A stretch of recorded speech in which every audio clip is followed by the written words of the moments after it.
Hi friends, welcome to Flames to Fashion. Hope you all are fine. எல்லாரும் நல்லா இருப்பீங்கன்னு நம்புகிறேன். ஸோ இன்றைக்கி நான் என்ன சொல்லணும்னு நினச்சேன் அப்படின்னாக்கா, ஒரு சின்ன இன்சிடெண்ட்டு தான்.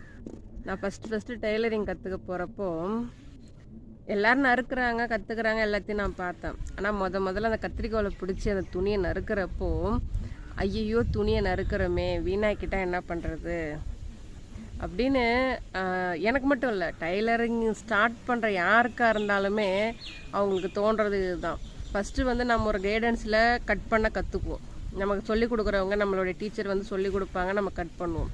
பட் நீங்கள் தனியாக ஒரு துணியை நறுக்க போகும்போது நல்லா இருக்கிற துணியை கட் பண்ண போகிறோமே அப்படின்ற பயம் அதிகமாக இருக்கும்.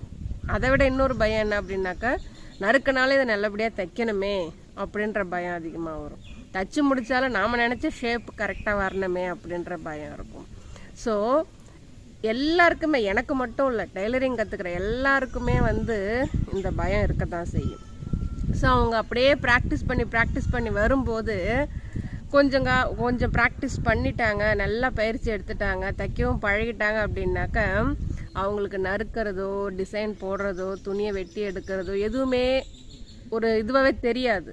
அவங்களுடைய டிசைனை, அவங்களோட நினைப்பு எல்லாமே தச்சு முடித்து என்ன ஷேப் வரணுமோ அது மட்டும்தான் இருக்கும். ஸோ அந்த ஷேப்பை அவங்க ஆரம்பத்தில் மைண்டில் ஃபிக்ஸ் பண்ணிவிட்டு நறுக்க ஆரம்பிப்பாங்க, அளவு குறிப்பாங்க, நறுக்க ஆரம்பிப்பாங்க, தைப்பாங்க, முடிக்கும்போது கரெக்டாக அதே மாதிரி வந்துடும். ஸோ இதை நான் எதுக்கு சொல்ல வரேன் அப்படின்னாக்க, நீங்கள் எந்த ஒரு புது ஸ்கில் கற்றுக்க போனாலும் ஃபஸ்ட்டு உங்கள் மேலே நம்பிக்கை உங்களுக்கு இருக்காது. ஆனால் கற்றுக்கணும் நீங்கள் முயற்சி பண்ணி இறங்கியிருப்பீங்க. பட் அந்த சின்ன இடம் இருக்குது பார்த்தீங்களா, உங்கள் மேலே உங்கள் நம்பிக்கை இழக்கிற மாதிரியான அந்த கற்றுக்க போகிற சமயத்தில், கற்றுக்க ஆரம்பிக்கிற நேரத்தில் நம்மளால் இது முடியுமான்னு ஒரு டவுட் வருது பார்த்தீங்களா, அந்த டவுட்டை தாண்டி யார் போகிறாங்களோ கண்டிப்பாக அவங்களால அந்த எதை கற்றுக்க போனாங்களோ அதை அவங்களால கற்றுக்கிட்டு அதில் ஒரு மாஸ்டர் அவங்களால வர முடியும். ஸோ அந்த இடத்துல ஸ்லிப்பாக வருது உங்கள் மேலே இருக்கக்கூடிய அந்த நம்பிக்கை தான். ஸோ அந்த நம்பிக்கையை நீங்கள் சில பேர் ஆரம்பிப்பாங்க, ட்ரை பண்ணுவாங்க, வராது அவங்களுக்கு, அப்படியே ட்ராப் பண்ணிடுவாங்க. ஸோ அது ரொம்ப தப்புங்க. அது நீங்கள் ஆரம்பிக்கணும்னு முடிவு எடுத்துட்டீங்க அப்படின்னாக்கா அதோட ரிசல்ட் என்ன நீங்கள் பார்க்காம விடக்கூடாது. ஸோ இடையில ட்ராபேக்ஸ் வரத்தான் செய்யும். இடையில அது உங்களை அந்த முடிவையே உங்களை கீழே இழக்கிற வைக்கிற அளவுக்கு சில விஷயங்கள் நடக்கத்தான் செய்யும்.